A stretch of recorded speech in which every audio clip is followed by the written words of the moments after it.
hiya! Welcome back to VG Emporium. Hope you're excited for this week's special event, the Famicom expansion chip Extravaganza. I'm gonna be sharing with you a track from each chip showing off their sound expansion capabilities. So settle yourselves in, this is gonna be a hefty one. Well, to start, let's tell you about what the expansion chips are. When the Famicom came out, it was a pretty solid piece of hardware. It kind of set the standard for home consoles then on out from 1983. At some point, Nintendo started made a chip to help kind of expand its memory mapping abilities and some of the audio capabilities. And then other companies started making their own chipsets to do the same thing. Each one being more powerful or being able to do different things that the others couldn't. So that's what I'm going to talk to you about today. It's going to go down the list here. We got about 5 different chips plus a whole system that that Nintendo made to attach to the Famicom, which I imagine you know what that is, but we'll talk about when we get there. Let me introduce you to this track that we started off with. It's the title theme from Famicom Tantei Club, Keita Kokeisha, or the Famicom Detective Club, The Missing Heir, composed by Kenji Yamamoto. And as you could probably tell, this is your standard Famicom NES sound. So it's just 2 squares in the triangle, and the noise kind of giving that little bit of percussion in there. This is provided by the RP2A03's audio processing unit, or the APU, which is built inside this chip, and it provides the 2 square waves, the triangle wave, a noise generator, and sample playback provided by the DPCM through the DMC, which is differential pulse code modulation through the delta modulation channel. I should mention that the 2A03 was only in the NTSC region, so Japan and the US. And then what PAL got, or the mostly European and South America got, where it was the RP2A03. And not too much of a difference except for the hertz speed. So NTSC got 60 hertz, PAL got 50 hertz. So if you play games that are set to the PAL, you'll notice that they're a little slower. And there's a lot more technical gobbledygook that is involved with this that it kind of goes way over my head, so I'm not going to get into it. But essentially, this is going to be the base of everything else that's going to be coming up next. So, that trucks. So, yeah, just like, the 2 squares, the triangle, the noise, and then, the sample channel if they so choose to use it. And one of the most obviously unfortunate things that is involved with this is that everybody else outside of Japan did not get the expansion sound because of the design of the NES cartridges. They took the pins, I guess, from there and relocated them to the bottom of the console for future expansion peripherals or something, but that never happened, which is unfortunate. And only way we started to find out about this was back in the early days of video game music ripping, that people started finding the Japanese versions of some games. So the best case is Castlevania 3 having a much more fuller, cooler sound compared to what we got. So yeah, fun facts. And so now this game, Famicom Tantei Club, is a set of games which is the first writing project of Yoshio Sakamoto, who would go on to create the Metroid series. And it is a adventure and detective game, definitely very much inspired by Enix's game, the Portopia serial murder case, with horror elements that were inspired by the Italian director Dario Argento, and some detective novels written by Japanese author Seishi Yokomizo. And the gameplay is based around windows, so one will show the scene or the character you're talking to, then one will show the text that they're what they're saying, and then the other one shows all the commands and options that you have. So kind of like an early adventure game. And now the composer Kenji Yamamoto, he is a longtime Nintendo composer. Got started doing Mike Tyson's Punch-Out!, then would do Super Metroid. He has also done soundtracks for multiple Metroid games, so the Prime Trilogy, a lot of the Game Boy Advance games. He also did a few of the Brain Ages and is now a audio director. And his most latest project that he's done is the Famicom Detective Club remake in 2021 and Metroid Dread. Now let's get on to our first sound expansion here. So this next track I got for you is Level 3 from Falsion, composed by Atsushi Fujio, Shinya Sakamoto, and Shigehiro Takanouchi.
was level 3 from Falsion, composed by Atsushi, Fujio, Shinya Sakamoto, and Shigehiro Takenouchi. And you could probably already immediately tell, there's a big difference in the sound here, not only from that familiar Konami percussion, but also that really cool lead from the additional sound channel provided by the Famicom disk system. So let's get into it. The Famicom disk system, or for now to be referred to as the FDS, was a new system that Nintendo had made that would connect to the Famicom and would gave it basically a disk drive. And Nintendo made special discs that would go into it that had Nintendo on it, and only those would work in it. You couldn't copy. Well, people found a way to copy them anyway, but they had a for games like Zelda and I think Metroid, I don't know, like just few games like gave it like the save feature and all this cool stuff, but also this a new sound channel, which was a wave channel provided by the RP2C33 chip that was on the disk system's RAM card. So what it was is like wavetable synthesis, and it had some. It was kind of different from the Game Boy's wave channel that would come out later. It had a little bit more of maybe a rounder tone is the way best I can explain it. I don't know. As you'll probably hear it coming up here. Take a listen.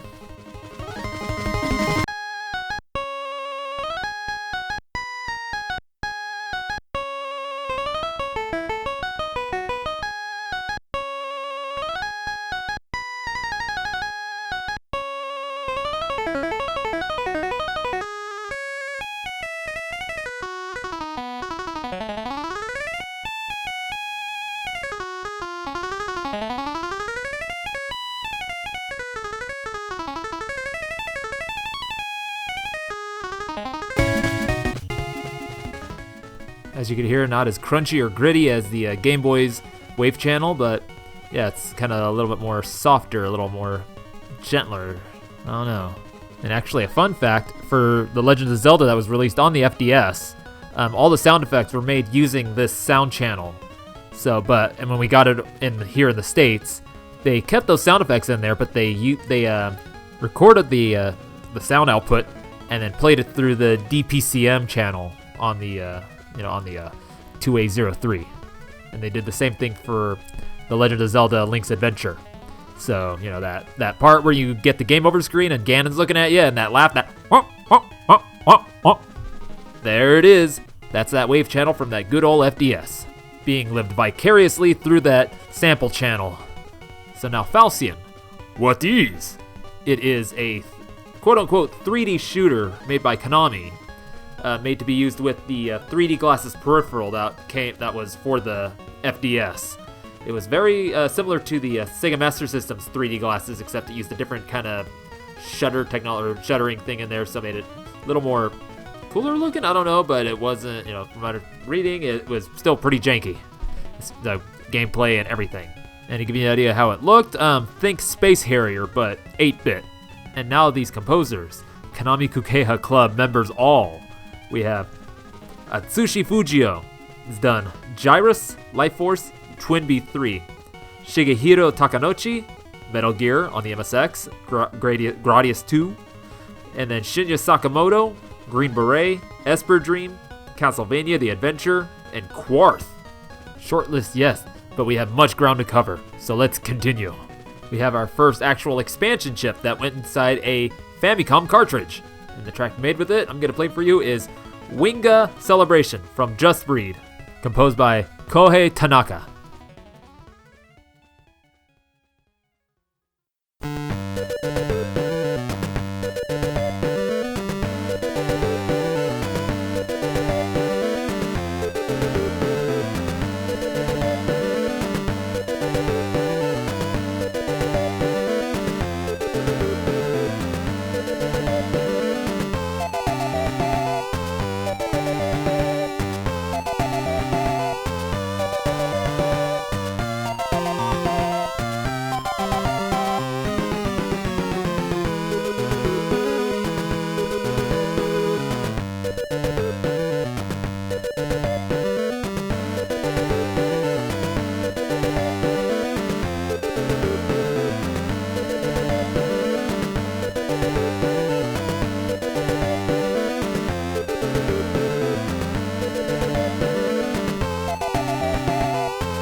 That was Winga Celebration from Just Breed, composed by Kohei Tanaka.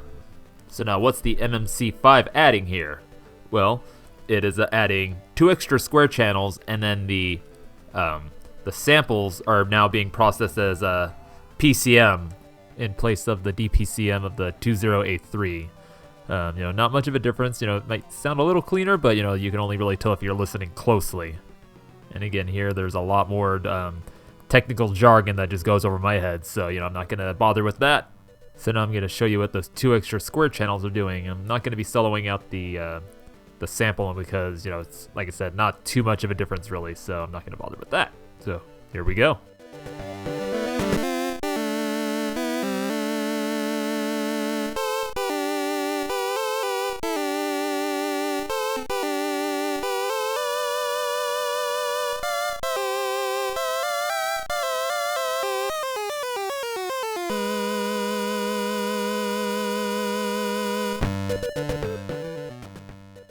As you can tell, these extra channels are providing the main melody, whereas the square channels provided by the 2A03 are doing the kind of like the backing, kind of trilly melody thing, whatever.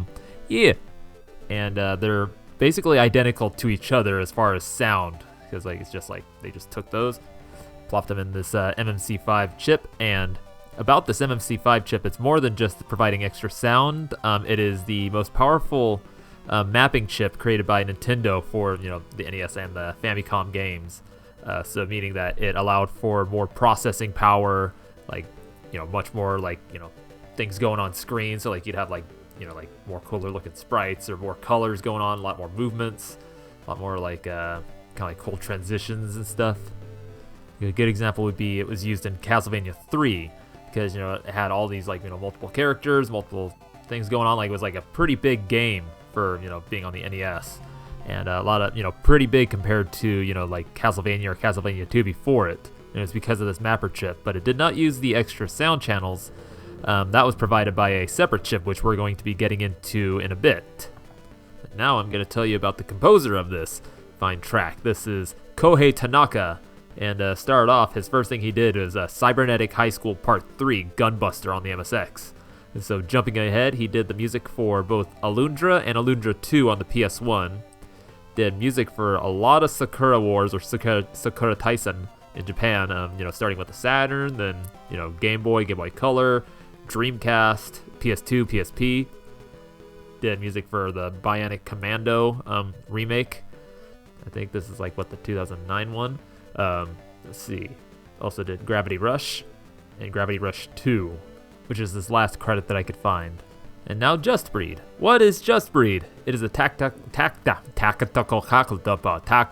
role-playing game released in 1992, and it's pretty well known for being for its long production time and being the largest RPG on the Famicom. And the story goes is that in the town of Astolm, it is protected by a sapphire-wielding priestess Spherus. She is kidnapped, and so our nameless hero, who is also her lover, must go rescue her. And in this rescue mission, you take control of 6 main characters who each have control of 6 different soldiers, and they're of different classes and all. And I think the gameplay is kind of compared to Fire Emblem and Shining Force as far as how the strategy works out. And looking at some screenshots of this game, it's a really nice looking game. The character sprites are pretty easy to distinguish from the backgrounds. The backgrounds themselves and the maps are pretty nice detailed. And looking at a screenshot of the final boss, I'm guessing, and it's pretty crazy looking, all jaggy and some cool creepy detail there. And that's all thanks to this mapper chip MMC5. So now we're going to move on to our next expansion chip, the heavy hitter, the one that most everybody knows about, that's really into VGM, the VRC6 by Konami. And the track I'm going to be using as example is Book 2 Train from Esper Dream 2, composed by Kinuyo Yamashita.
was Book 2, Train, from Esper Dream 2, composed by Kinuyo Yamashita.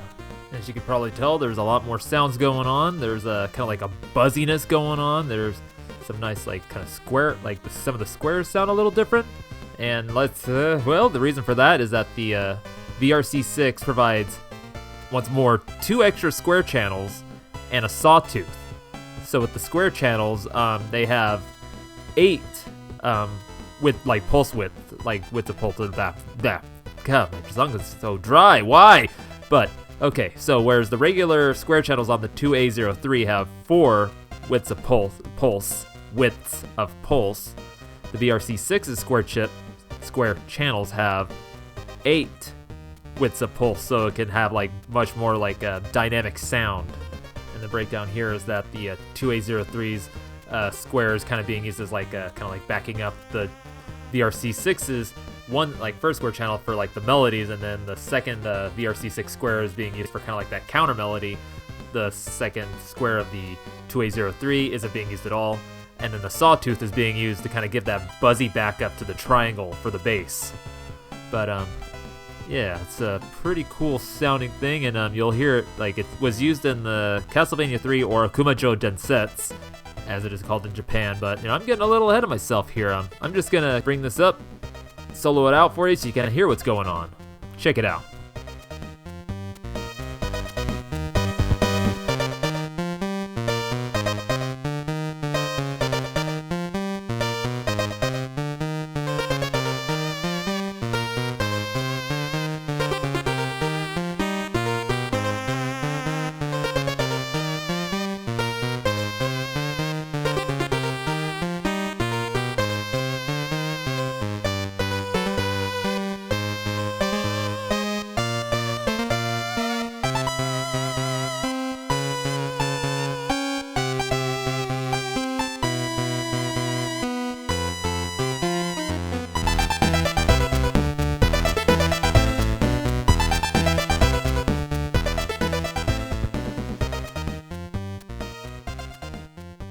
Yep, adding a little something extra.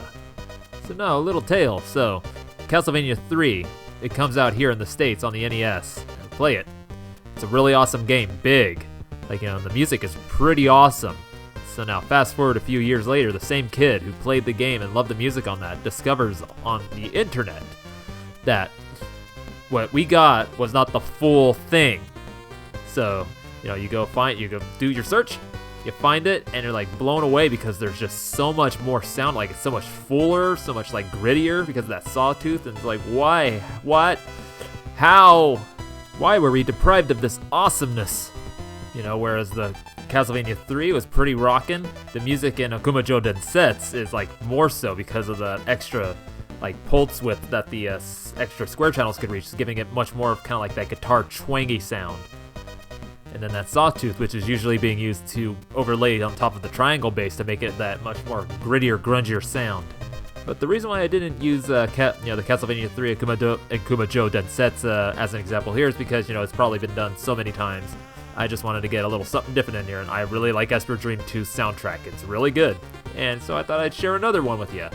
And, you know, I've already shared the shop theme with you on that on my second episode, and we already talked about Kinuyo Yamashita, but, you know, to give you just a really quick rundown, you know, he's done Castlevania, Snatcher, contributed some things to Mega Man The Wily Wars, and that's all you get. But, so a little bit more on this chip, you know, it's probably the most used chip on the in Famitracker. The module orders now is, I think now it's used 0cc Famitracker because the original Famitracker is no longer being developed. But yeah, VRC6 is probably what you hear the most, and probably the best example to give you is Jake Kaufman Vert. If you ever played Shovel Knight, all the music was made in Famitracker using the VRC6 sound chip, and you know, he can work some magic with that and really get like some really shredding tones out of that. Those squares just make them sing. It's that just that extra fine detail you get with those the duty cycle and all. And yeah, you know, you could do some crazy stuff with it if you really, really dig in. And aside from the audio, this is also another mapper chip, so you know, increase the memory, you know, sprite capabilities, colors, all that fun stuff, all that weird registers, jargon stuff that, again, I'm just ignorant on. But you would have to be really, really ignorant to not be able to tell that Konami really liked their audio. For the next chip I'm going to be sharing with you is the VRC7, which was actually only used in 2 games, and one of them only used the audio. So I'm going to share with you Sattelite Bass from Lagrange Point, composed by Hata, Akio Dobashi, and Kenji Nakamura.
That was Sattelite Bass from Lagrange Point, composed by Hata, Akio Dobashi, and Kenji Nakamura.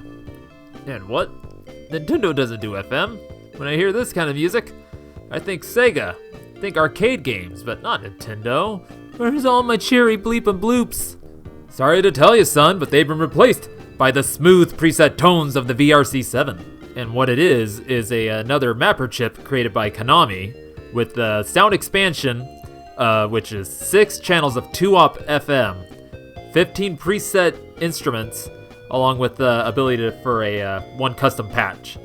So now, this is a derivative of the YM2413 sound chip, which is used in both the MSX and the Sega Master System, as well as a few arcade boards.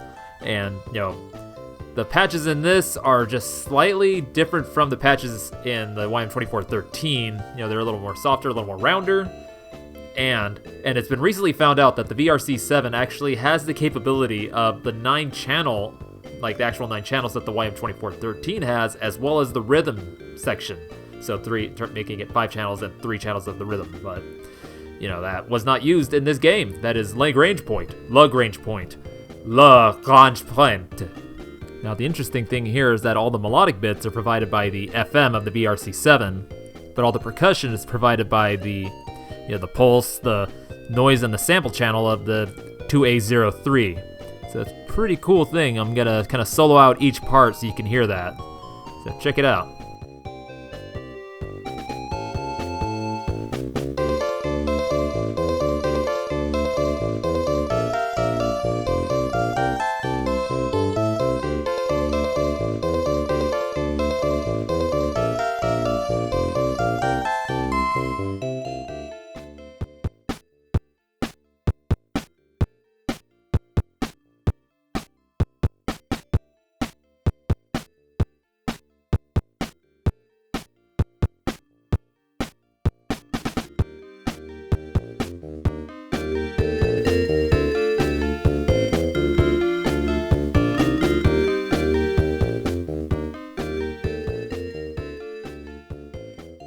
Pretty interesting stuff, huh? So yeah, the snare sound is being provided by a combination of one square channel and the noise channel from the 2A03. Very similar to how a lot of the Konami composers did with the MSX and the AY chip. And then the kick is being provided by the DPCM sample channel. And then of course all the music bits being provided by the FM. Very nice. You know, I have this odd fascination with the combination of PSG percussion being done with FM music, because like a lot of times, like say for example the Sega Genesis or the NEC PC, you know, they got some pretty powerful FM chips there that can create some mighty beefy percussion sounds, or even just like the sample channels being used for percussion. But no, some composers use the PSG, so using a combination of the square and the noise channel to create, you know, percussion sounds, and that's kind of a cool combo I like. So now about the composers. So the first one up is Dobashi Akio, and he was brought on by Konami to compose majority of the music in this game, I believe. And he was at the time more well known for the J-pop band Rebecca, and most recent credits I could find were for the 3 Initial D Legends movies back in like 2014, 2015, 2016, and that was about it. And you know, probably biggest example would be the opening music for Lagrange Point. I think, you know, as far as like music, I think he composed this track as well. And now Hata, she went uncredited in this, but there are a few tracks in here that, you know, upon listening I could tell are hers, and if I really wanted to break it down, I'd probably have to go listen to it pretty in-depth, track by track, figure it out. But instead, I'm going to tell you what other games she has composed for.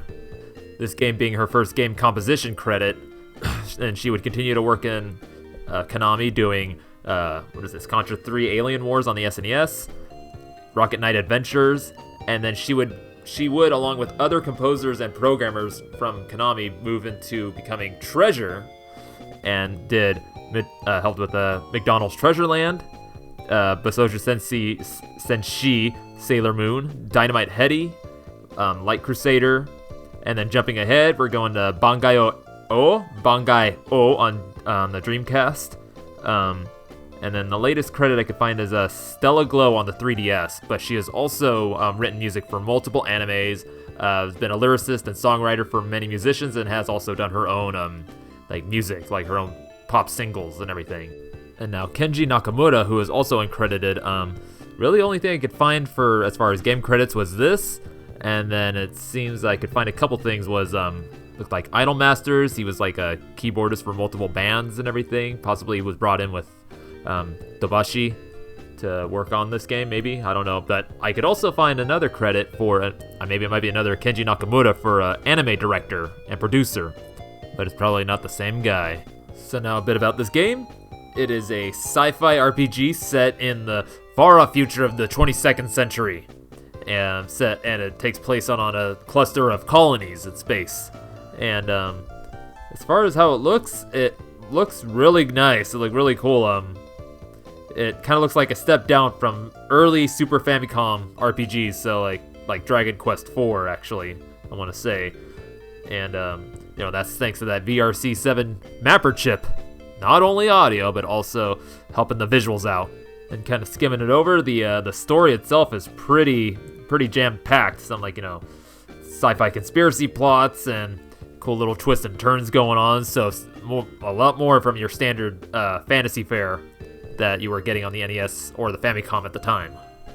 And a fun little factoid, Konami did, much like how Capcom did with the Robot Masters and some later Mega Man games on the NES, had put out polls and magazines for actual people to submit things for monster designs and NPC dialogue and some plot elements and all. So some of the things that happened in the game are from the fan community. Cool thing. So now we're getting out of the land of Konami and moving on into Namco with the Namco 163. So the next track I'm going to play for you is Strategy Phase from King of Kings, composed by Hirohiko Takayama.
that was Strategy Phase from King of Kings, composed by Hirohiko Takayama.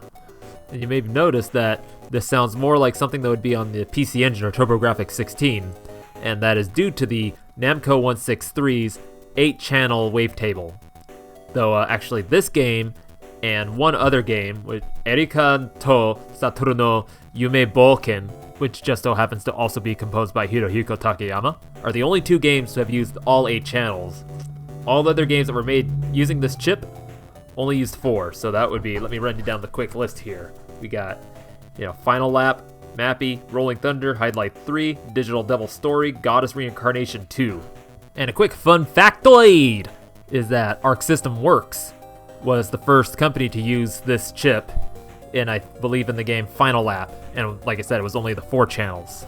And in case of the song, all the sounds are produced by that Namco 163 chip. The only sound that's produced by the 2A03 is the noise used for some percussion. That's it. So everything else, so I'm not going to be soloing anything out because all I'd be losing is the noise. And now here's a weird little factoid. And that is, even though Namco developed the chip, they never actually developed any games that used the chip. They only published games that used the chip.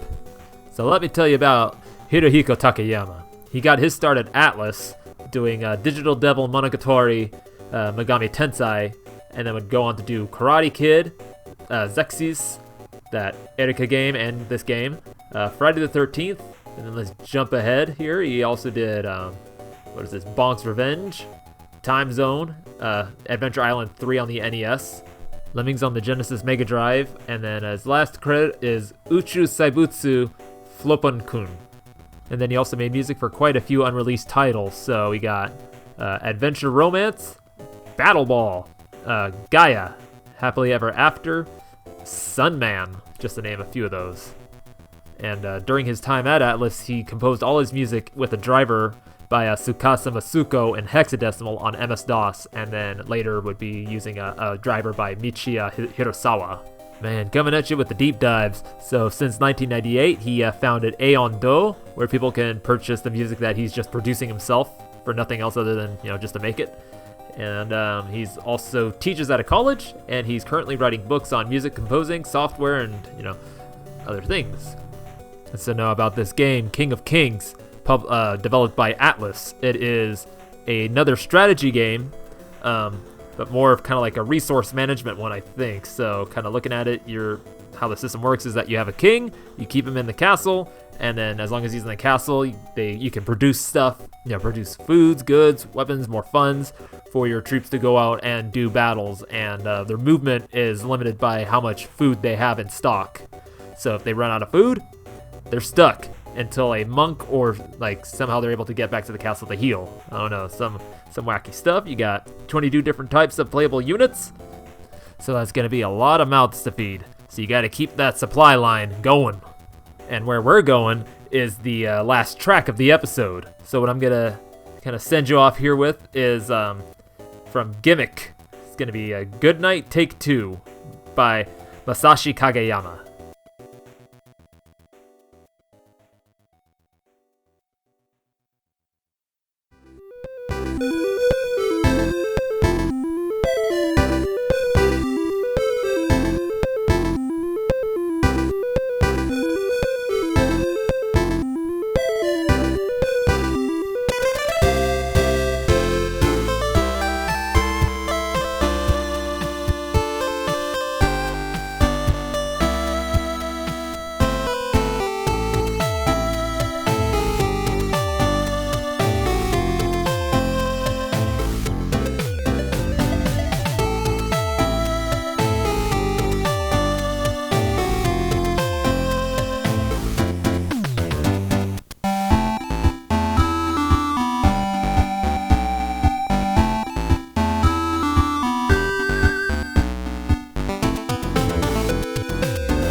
That was Good Night, Take 2, from Gimmick, or Mr. Gimmick as it is known in Scandinavia, composed by Masashi Kageyama.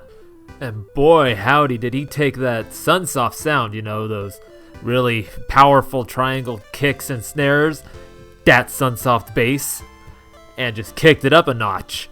And that isn't thanks to the Sunsoft 5B, which itself is a variation on a previous mapper chip, the FME70 by Sunsoft, except this one contains an extra sound unit, which is the YM2149F, which is a variation on the AY38910, which was used in the MSX systems. And what this adds is 3 channels of PSG, so just 3 extra pulse channels, which are slightly different in tone from the 2A03's square channels. And like the AY chip, it had the possibility of producing noise in any one of the 3 channels, as well as like an extra envelope, but it wasn't used. Didn't really need to. But the biggest part, of course, is that, just Kageyama's compositions themselves. I mean, like ranging anywhere from jazz fusion to pop to rock to just whatever new sound he could create. I think I saw somewhere that Kageyama kind of describes this as a compilation of game music. So just like taking all these different genres that, game music can be and just mashing it all into this one soundtrack. So now to get back to the 5B, I'm going to bring the track back up, but then also going to fade it back down, but keeping the 5B up, but keeping the main track kind of there so you can kind of hear what's going on. All right, here we go.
So as you could probably tell, he used the 5B mostly for backing melodies, some lower end stuff, and yeah, it's just amazing just how much something as simple as those 3 extra channels can add, taking what would have been another like stellar Sunsoft soundtrack, and again just taking it to that next level.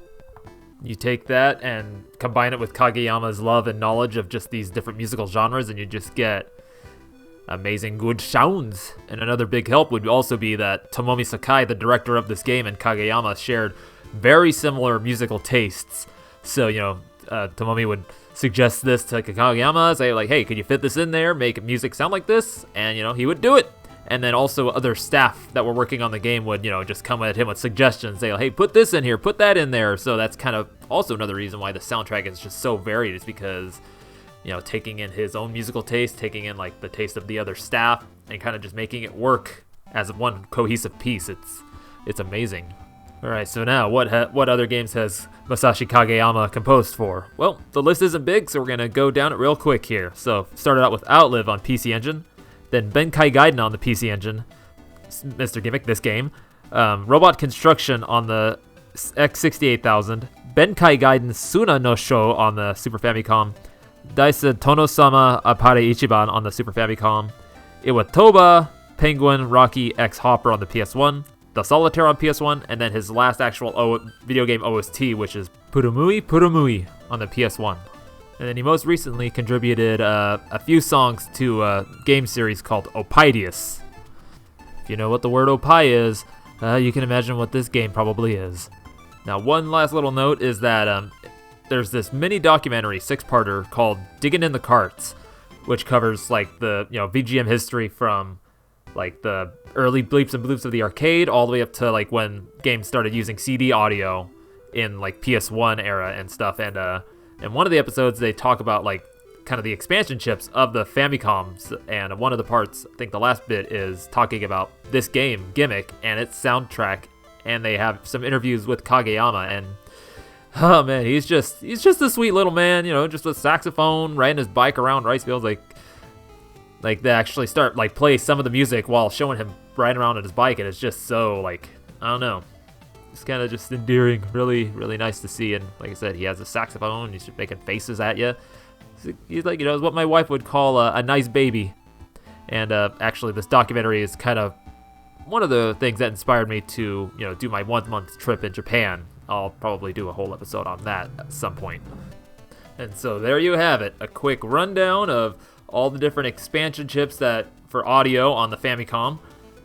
Not super detailed, but enough to kind of give you like wet your whistle and intrigue you if you haven't heard of these or like you haven't really explored them. I knew this was all blowing my mind when I was first discovering it, getting close to like 15 years ago. But I can't forget that there is a lot of original chiptune being made, now and like throughout these past years, like just using all these chips. And maybe I might actually do an episode focusing on those as well, kind of doing the same thing, choosing one original track for each expansion chip. It'll be a fun thing to do. And now it's time for the shameless shilling of social sites. Yeah? Okay, so you can find me, Rage Cage, RAYJ, KAYJ, your host, at, on Twitter, Instagram, Facebook. I have a YouTube that I'm now starting to actually upload my original chiptune stuff to, as well as covers, and then, of course, a SoundCloud. And then where you can find VG Emporium is also on Twitter and Instagram, on all the podcatchers that you may listen to. And then eventually, I keep saying this, but we'll create a YouTube channel for it as well to post it on there if that's your preferred way of listening to podcasts. Kind of silly that I'm 15 episodes in and I still haven't done it. Now, as for next week's episode, well, it's going to be a focus on a particular blue individual with a very brief guest appearance from a special guest person that happens to be obsessed with this blue fellow. So yeah, look forward to that. So once again, thank you for coming in to VG Emporium, and have yourself a good rest of your day.